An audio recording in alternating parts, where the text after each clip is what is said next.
So welcome everyone to the 2021 AME Institute, and today's breakout session is with the Wix Sponsor Spotlight. My name is Marissa Mendoza, and I'm a recent graduate of the Graphic Design, Visual, and Commercial Art pathway at Arcata High School, and I'm one of the AME Institute student ambassadors. I'm excited to introduce our speakers for today's session, Saskia Leggett, the Learning, Design, and Engagement Lead at Wix Education, along with Karen Chin, Melissa Hong, and Prashant Sharma. So again, welcome everyone. Let's go ahead and get started. Great, thank you so much, Marisa. It's so wonderful to be here with you all. We're super excited about this. So I'll just give a brief introduction on who I am and why we're gathered here, and then we'll launch into our panel. So Marisa mentioned that this is the Wix Spotlight. So if you're unfamiliar with Wix, we're a global platform for creating websites online. Is a subset of Wix that works specifically with students in K-12 spaces, ages 13 and above, to engage educators and designers as creators, designers, and coders in the classroom as they create and make with Wix tools. So we're really excited to be here with you today and talk about all things web creation, web design, and coding. So that's the last time I'll talk about Wix Education, but if you're interested in learning more about our materials, you've got a booth happening throughout the rest of this conference, and I would be happy to talk more there. But I'll shift the focus over to our panel, where we're going to focus more on the space as a greater whole, and hear from three professionals who I'm really excited to have with me. About their career pathways, their outlooks on the future of web creation, and how we can nurture student creativity with technology to empower them to create their own futures. So we're going to have a discussion as a panel. We'll leave some time at the end for Q&A. If you have questions throughout the panel, feel free to drop them into that Q&A section on the right. And we'll keep an eye on that, and then we'll invite some folks to join us on stage, and you can ask your question in person if that's how you'd like to engage. So it's my extreme pleasure to be joined by Prashant, Karen, and Melissa. And before we do anything else, I'd love to start with introductions. So it would be great for us to go around, share who you are and what you do, and a little bit about your journey to your current profession. All of you have really interesting ways that you came into this web creation space. So Melissa, maybe you can kick us off. Sure. So my name is Melissa, and I am the founder of OMG Code, which is a tech company specializing in web and app design and development. Essentially, I work with clients to build websites as well as web and mobile apps for their businesses.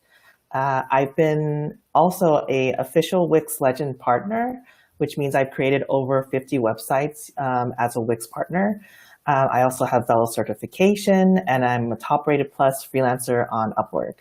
I was named one of the best 15 Wix specialists, the best 27 PHP developers, the best 8 iPhone app developers, and the best 11 Android app developers. That's a lot, for hire as freelancer near San Francisco by Upwork. I've also been featured on Wix's campaign, You Deserve Better, and was in Coding Dojo's alumni spotlight video from zero coding experience to top-rated developer. I've traveled the world as a digital nomad. I've studied medicine in Mexico and Puerto Rico, and I graduated from UC Berkeley. I'm a huge dreamer, and I believe in never giving up. I love what I do, and I really do what I love. So to talk a little bit more about my journey, I would say that I started off, in medical school, and I noticed that this wasn't really the pathway for me. It wasn't something I had a passion in. So I decided to just kind of leave that, and I decided to look into different outlets that I could possibly go into. And I noticed that I had a really strong passion when I was in high school, actually, in creating websites. And that's where I kind of was like, maybe I should go back and do that. So I decided to just, I looked on a freelance platform called Upwork, which is like a freelance marketplace. And I just started there with no real experience at all. But eventually I started getting gigs on there that was related to website and design. And I really it just took off from there for me. I also enrolled in a coding dojo, which is a boot camp, a coding boot camp. So I kind of had some more exposure to coding and just learning all these different type of programming languages. And so I just really fell in love with it. And that's a little bit about how I kind of got started in this field. Awesome. Thank you so much. I've loved hearing about your career journey, which more later. But I'd love to pass the mic over to Karen to introduce herself. Sure. Thanks, Saskia. Hi, everybody. I'm Karen, and I am a developer advocate for Velo at Wix. So currently in my position at Wix right now, I engage with developer communities, kind of talking about how you can develop with JavaScript and do more to your sites than just design on the Wix platform. So that is a little bit about what I do now. A little bit about how I got there is, so I actually went to UVA and I majored in political science and studio art, which is not related to the digital world or space at all. So it's kind of a journey with how I got here. I concentrated more specifically in printmaking, which is a lost art today. All you can do with printmaking nowadays is, create physical books, and who knows what that is anymore, because you have e-readers and all of that. So after college, I didn't know Melissa went to Coding Dojo, because I actually went there as well. So I'm also an alumni. And I before then, I was teaching myself a little bit about how to build a website. I was doing freelance design work as well on the side. And then when I wanted to kind of dig deep into more of the development side of that world, I kind of decided to join a boot camp. I did extensive research, and I actually got a grant to go to Coding Dojo because they do have a program for women in technology. So I did get some money off of that. After that boot camp, I learned a lot, and I got my first job in immigration and visa industries, working with the government. That was interesting. I learned a lot, but it was very conservative for me. And my next job was actually in the visual effects industry, which was really exciting, and I learned a lot there. So after that, I randomly joined a fountain design company. They did, choreography and designs for fountains, like all the fountains in Vegas in front of the Bellagio, for instance, which was very, very interesting as well. And then that kind of just led me up to Wix. I was just following, random opportunities that kind of presented itself towards me, with the one singularity there being creative and, designing. So that's a little bit about how I got here. Karen, and I'll turn the floor over to Prashant. Thank you so much. Nice to meet with you all. My name is Prashant, and I lead the Global Developer Relations team at Wix. Our job essentially is to bring our developer tools to the wider developer ecosystem.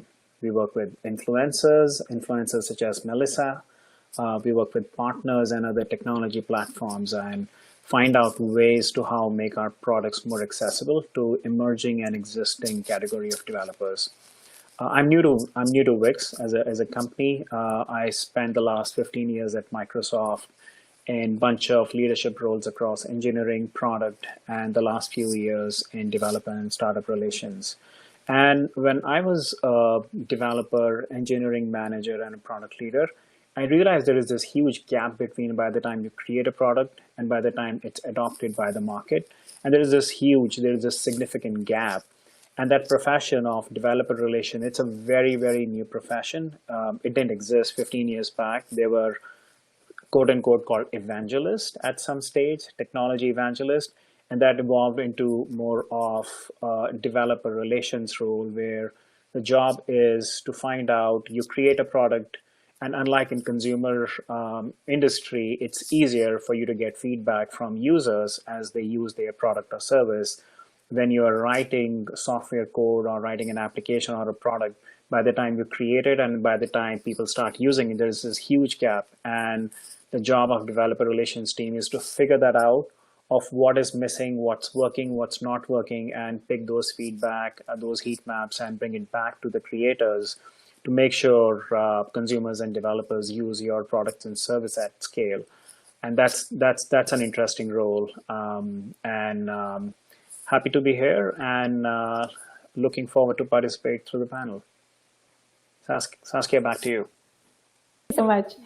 So our first question is a big one and launching straight into the future. So something that we talk a lot about in our work at Wix Education is the impact that technology has on every aspect of our lives, especially our students' lives and their uncertain futures. And something that I like to refer to is the idea that 2/3 of future jobs haven't even been invented yet. So I'd love for the four of us, to take a step back and investigate this rapidly changing landscape and talk a bit about what value creating with technology, specifically with the web, brings to your life, and what value can that bring as we creators and designers and coders with web tools. So Karen, maybe you can kick us off. Sure. Yeah, so if you look at the landscape today in American culture and most in our generation, a lot of people I feel like are kind of like go-getters and entrepreneurs. Like everyone is trying to kind of like make a name for themselves, like on social media, for instance. And with that said,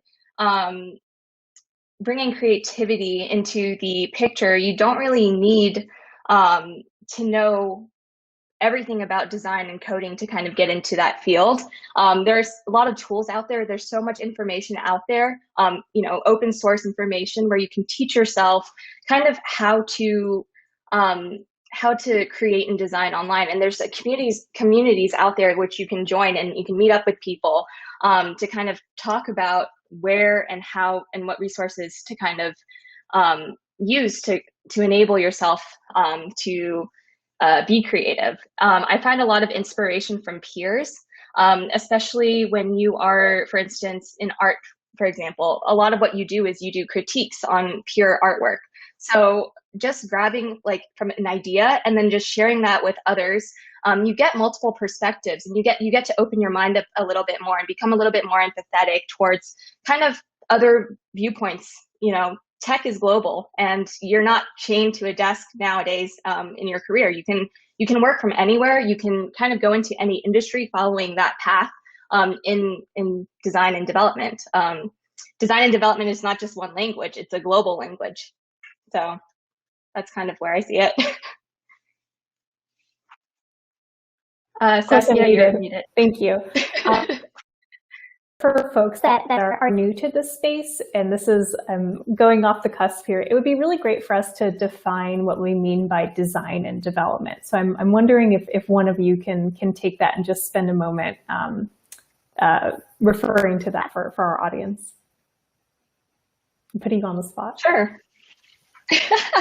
Yeah, not a problem. So like by design, I don't even mean the traditional sense of design, such as, pen and paper design or art design. Design is everywhere. There's a book that is about product design, and you see design everywhere. For instance, when you think about it, there's a reason why door handles are on like the left side of the door, because you need to pull it out. Like you can apply design to any aspect of your life and any field in any industry. So by design, I don't even mean the traditional sense of art. Like you don't need to know that.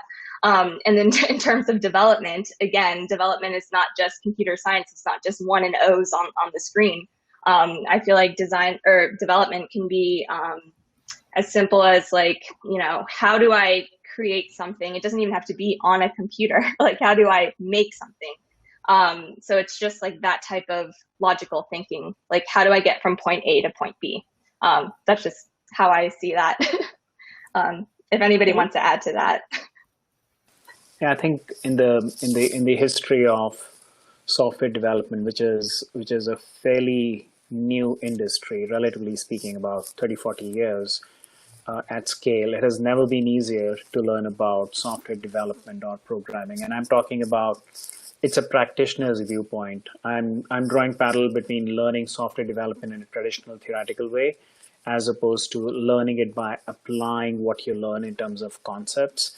So, gone are the days where you have to go through a computer science program to learn development and programming. And now we live in this open source world where virtually most of the information that you need to learn the fundamentals is available free. And there are a bunch of places where you can go learn at your own pace. Design is less of my space as an area of expertise, but as far as development is concerned, our view and a lot of research suggests that the next generation of developers, the next 5 to 7 to 10 years, roughly 80 to 90% of them will have no formal background in computer science and will essentially be native learners they probably won't even have to go and attend a community program or a specialized course in software development. They'll be able to learn it on their own at their own pace. And this whole revolution around low code, no code, where with a very minimal understanding, you can still write efficient code and then you can deploy it. And ultimately, what should it do? It should either serve your project or the product well, or you could be an entrepreneur, you could be an independent developer, an independent contractor. And then again, like Upwork, there are a bunch of platforms available where you decide what you want to work on, what projects interest you, and then ultimately you can be an expert in that field in the coming years. This notion of super specialization or requirement of super specialization, especially in the field of computer science, is going away. I think there is a general need of talent that is more of a generalist. As far as he or she deeply understand the fundamentals, they can pick up any programming language based on what they want to create and can be successful there. Thank you. And Melissa, probably you may have so much to add to this. Anything else you would like to add here? Yeah, so I know, at least me personally, that by going into this kind of, for me as a freelancer and now turning into an entrepreneur, what I've learned is that design and development, you can actually do both. You don't have to limit yourself to just one. And the fact of the matter is, you might even thrive if you actually learn both, because one kind of complements the other. And if you know one really well, eventually you can transfer that into the other. And then if you can learn both at the same time, it's almost like an art form. Like you started to discover something that you're like, oh, I'm actually making some kind of masterpiece here. So in that way, I kind of like the design and development part. Like I can't have one or the other. If I can't just separate them now anymore, just because I've just had so much experience with both, and it's hard to separate it at a certain point because both are so important. You have to have that design part where you're showing that, the beauty or the attraction part and the marketing part, but you also need behind the scenes, you have to make sure that it's functional, that it's practical, that it's usable. So at least that's what I see in terms of design and development. Thank you. And when having the three of you talk reminded me of how I got in this space. It didn't really explain my career path, but I'm an educator. I never thought I would end up in technology. And long story short, got really interested with students making and creating with physical computing and then eventually on-screen computing. And that led me to this world. So I think there's a lot of really interesting ways people find themselves in this space. And that's probably why a lot of us have untraditional pathways into the web creation space too, because it really does find a way to complement and integrate into things that you're already passionate about and want to express more. So before we transition to to the next question, any other thoughts on the value that web creation can bring to students' lives? Let me take a stab at it here. Okay. I feel like there's a saying called know your why. And what that actually means is that you kind of need to define what inspires or motivates you, what will make you wake up at 4 a.m. in the morning and just take on the world. And for me, I felt like creating on the web was one of my whys. You know, my personality type is actually INFP, and if you know anything about these types of personalities, is that they love self-expression. And so naturally, creating on the web just means so much more to me because it really allows me to express my true inner self. And that was the main reason why I actually switched career paths over from medicine to tech all those years ago. And I think I still would have been lost if I, you know, decided I didn't want to use the web as a creative outlet. As for what value I think it can add to students, honestly, is that I think it could be really one of their whys. You know, I found my love for creating on the web when I was 14, you know, when I was learning HTML and creating with Yahoo GeoCities, if you recall that website builder at the time. And I would stay up late into the night and even sometimes see the sunrise the next day building websites.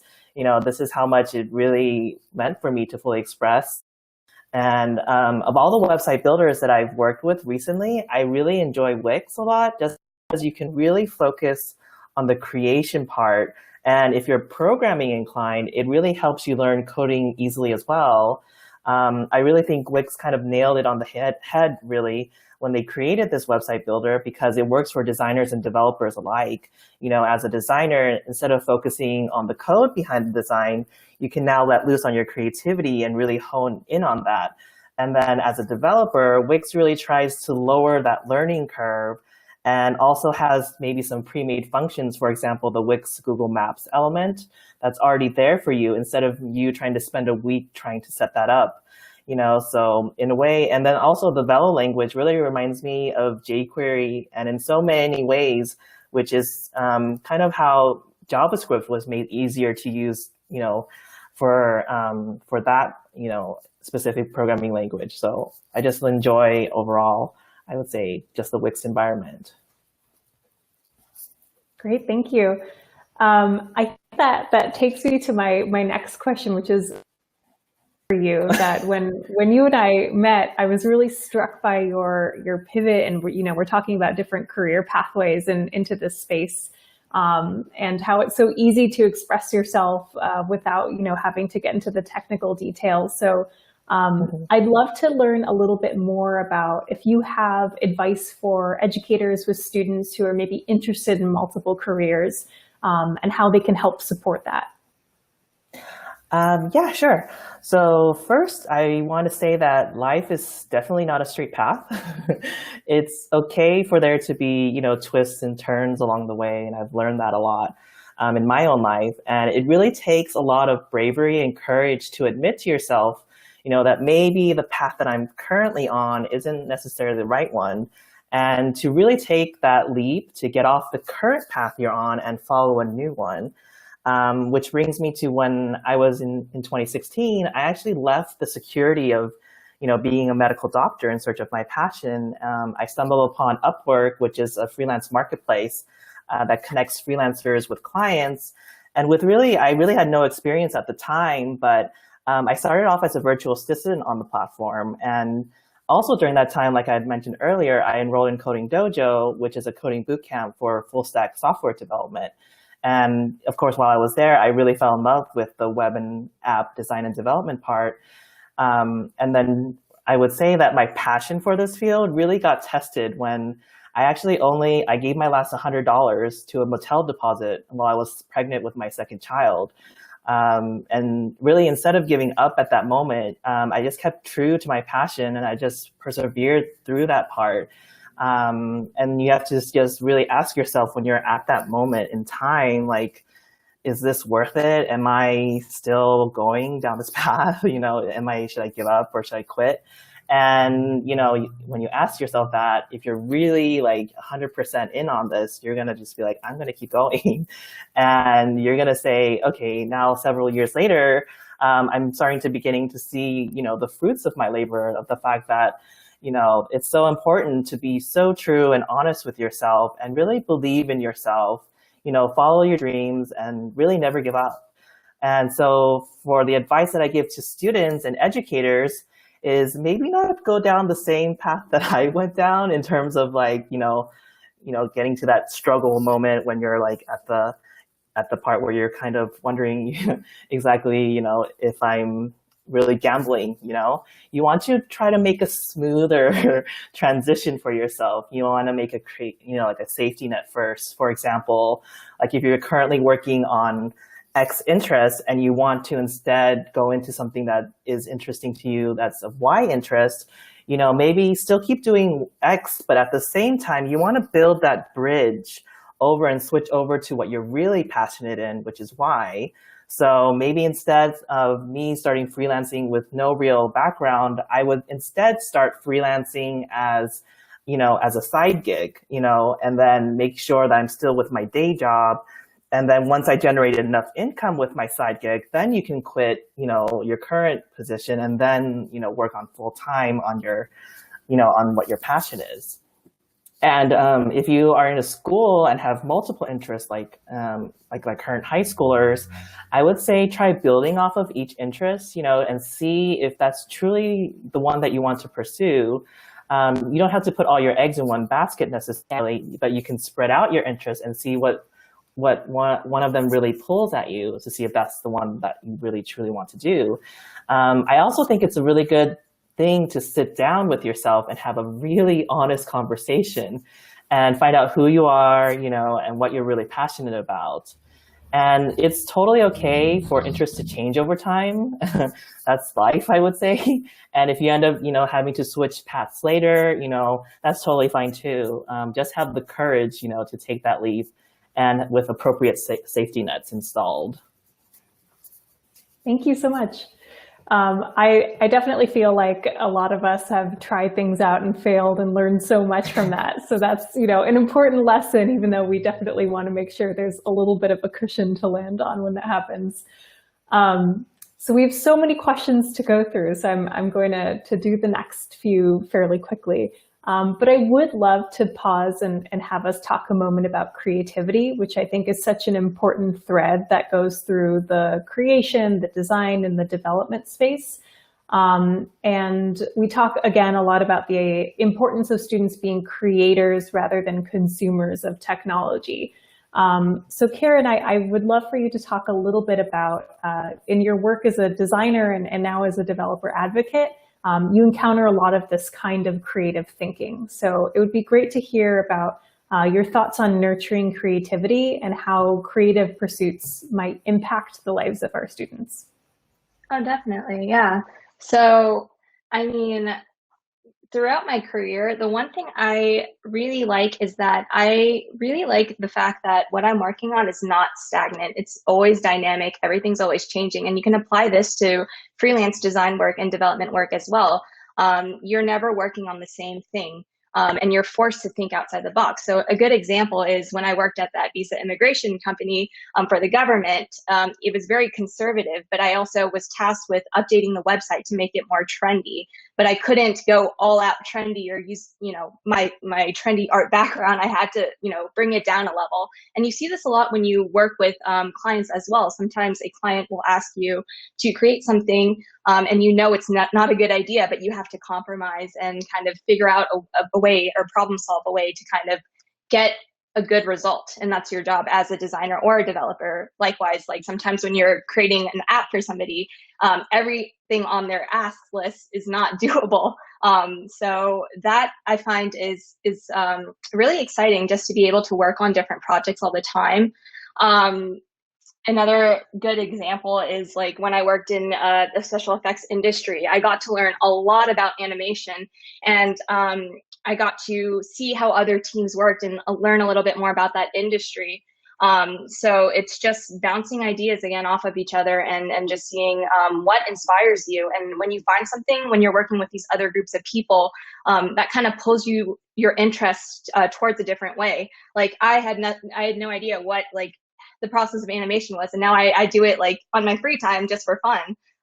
So and just learning from other people in different, you know, companies. So I think it's very important to keep yourself creative. Oftentimes when I am coding, and sometimes I have like a coding block, I'll just, you know, take a break. Sometimes you need to just walk away. Maybe I will just like doodle in my notebook or, you know, take a walk. And when I come back, I can find, you know, exactly what I was looking for. So I think the value of being creative, it not only helps in your work, but It really just helps you kind of figure out more about like what you are searching for. I find it kind of introspective as well. So you don't need to, go all out in that way. You don't have to sell your soul to an industry. You can still stay creative and still have an open mind.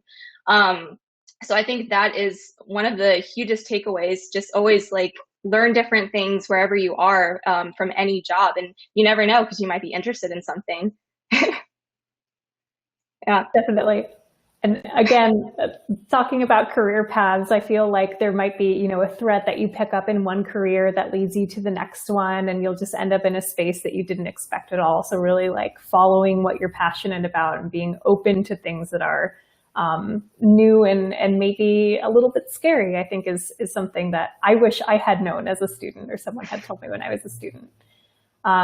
So I'm cognizant of the time. We 10 minutes left, and I want to make sure there's time for Q&A. So before we go to the next question, for folks that are joining us live, if you have a question that you'd like to ask, I'd love for you to write it in the Q&A chat, and then we'll have some time to invite you up to stage to answer it. But that'll just let me know if we can keep chatting or if we should spend more time for Q&A. So if you have a question, please feel free to write it into the chat now. But I would love to get to actually I'm going to move things around and switch it up for you three. It's really important, I think, for us to talk about access and equity. And one of the values that we bring in the curriculum and resources we create, and also to Wix as a company, is the idea of democratizing the web so that everyone, regardless of their experience, can bring their dreams to life online. But in thinking about working with students, the access to the tools isn't enough. About learning how to wield those tools, and thinking about yourself as an ethical and equitable designer. So it's important for us to make sure we're preparing our students to work with technology, but the how we're working with technologies is just as important. So how can we make sure that we're supporting our students, not just to create their futures online, but to design equitable futures for all? And I'll leave the floor open to see if anyone would like to jump in with that.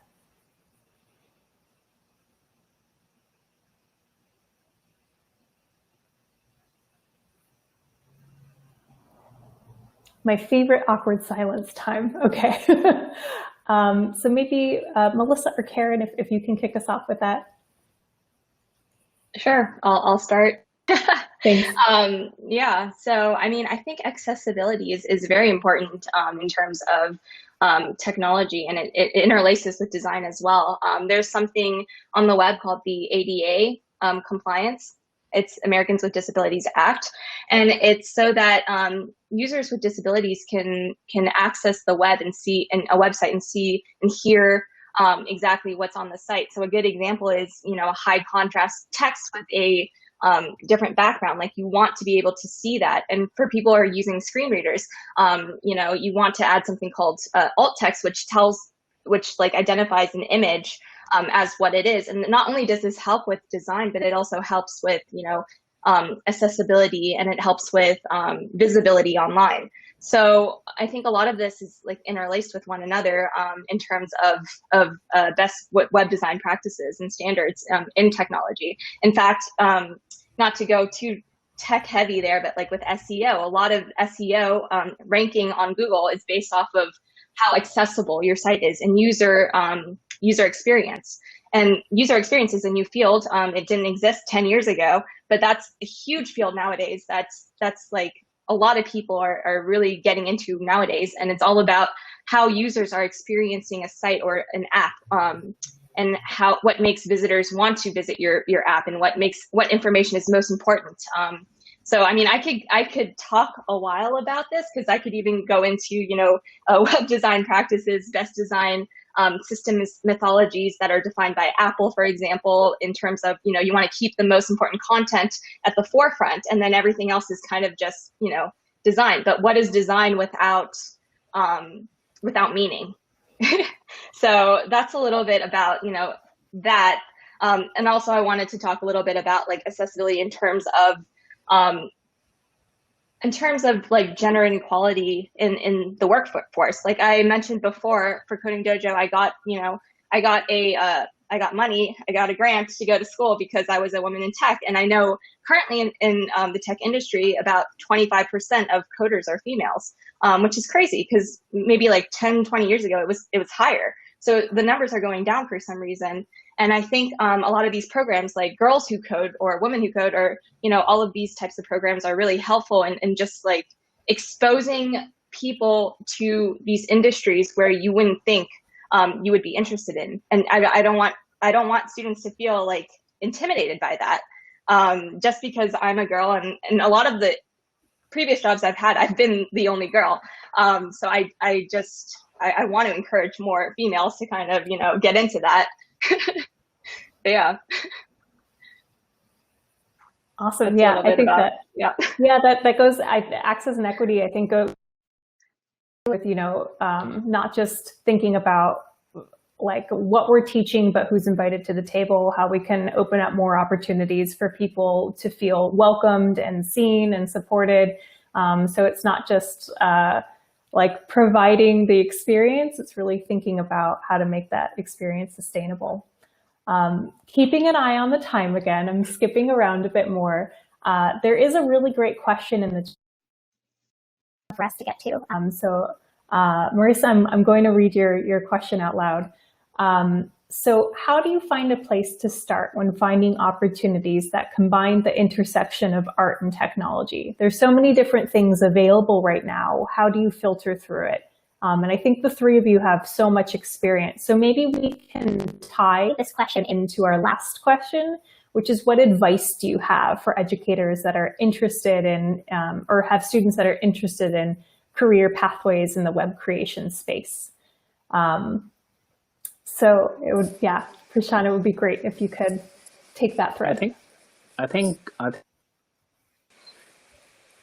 at this stage of early in their careers or figuring out what they want to do, I think it'll be interesting for them to or short boot camps, short paid internships. Ton of internships today now are available for people to learn, and especially for students early, for them to learn about new skills. So one of the conversation earlier, when you pick up new experiences, you really cannot connect the dot looking forward. You can only connect the dot backwards. You pick up skills, you pick up experiences you do not see any value in. I picked up calligraphy in school, and I was like, what the hell? Why is it important? And then later on, you realize it's important for you to pick up traits, and it's important for you to pick up skills and experiences that may help you later in life. Specifically to this question, I think intersection of art and science and technology, both online and offline, with emergence of virtual reality. I mean, today the virtual world is nearly indistinguishable from the real world. When you pick up some of the most recent immersive gaming technology, you know for a fact that, I mean, you can hardly make out a difference between a real production and what's created online. There are so many things. As a rule of thumb, I suggest, and I work with local schools in my area, and I tell kids as young as 10, 11 years old, pick 5 new things that you would learn through the year, and then reflect on it. And then the best thing you can do is you go present it to someone like myself, and tell me what you liked, what did you learn, what were your motivations, and where will you double down on. And if you do that for like 2 to 3 years, you for sure would know, you will have some sense of a career path that you would eventually choose. And, many a times your interest finds you, you don't find your interest. And that happens because you are giving yourself opportunity to try very, very different, diverse things. And if you do that on a regular basis, you will certainly come across something that you are really hooked onto, and that might become your career choice. But again, to Melissa's point earlier, it doesn't have to be permanent, and careers are not linear, they are non-linear. So I think it's okay for you to experiment, fail, learn, and then try something new. So to go off of that, I thought that it's really good for young adults so that they can find out what they're, if there's an interest, if they can find employment and real life experiences, to maybe consider, try freelancing, for example, so to provide a bit of a background, a freelancer or an independent contractor is someone who, instead of working for someone else's company or corporation, works for themselves. And then freelancing is the act of providing a service to a client in return for payment. And really, currently, there's such a huge demand for freelancing, and it's growing in popularity globally, especially after the pandemic. And Forbes magazine recently said that experts predict that over half of the workforce will choose to work for themselves by 2023. In addition, 44% of 23 to 38-year-olds and 50% of 18 to 22-year-olds already freelance. And that trend doesn't seem to be stopping anytime soon. This freelance revolution is definitely here, and high schoolers should definitely, start in promoting themselves and go onto these freelance marketplace platforms like Upwork and Fiverr and People Per Hour and anything like that. Even myself, like when I'm starting my own company, I actually hired a high school graduate from Amsterdam, and he was actually a rising talent on the Fiverr platform. So in so many ways, there's just so many opportunities right now that you might not necessarily, might be an expert in, but, it's worth a try to start somewhere. You have to, see what's interesting to you, and see how you can actually benefit, someone else, like a client, and see if they'll be interested in your work. And then if they give you a good review, if they love working about you, that builds your confidence, and then you're able to be like, oh, it seems like I actually am somewhat okay or good at what I'm doing, and then, see if that's the passion that you want to go with. And I think to add to that, apprenticeship is sort of a dying art form in some sense. Like there used to be a time where, like as an example, this summer, I'm going to be an apprentice. I want to learn glass blowing, and I'm going to, just surrender myself for a 2-month engagement where, Melissa, to your point, I'm going to learn the craft, and then I can always go and try my luck as a freelancer and then, do things. And so, I mean, there are a bunch of ways you can do it, but then technology definitely makes it easier. That's amazing. I actually came to Wix after freelancing, so I love that point. And that was because I couldn't find a job that reflected all the different things that I was interested in. So I made it for myself, and then that eventually connected me to Wix. So just a quick time check. We are 1 minute over. So if anyone needs to hop off to the next session, you're welcome to. But I really loved seeing all the comments in the chat, and especially Gail's point about using Wix as a tool for reflection. I think that's such an important thing for our students to be able to, take or document their learning, document what they're interested in, and use that as a tool to reflect on later to, follow those passions that happen, and really be able to look back on your journey and your learning. That's such an important part of the learning experience. So I'd love to just see if there's anyone else that has any other questions.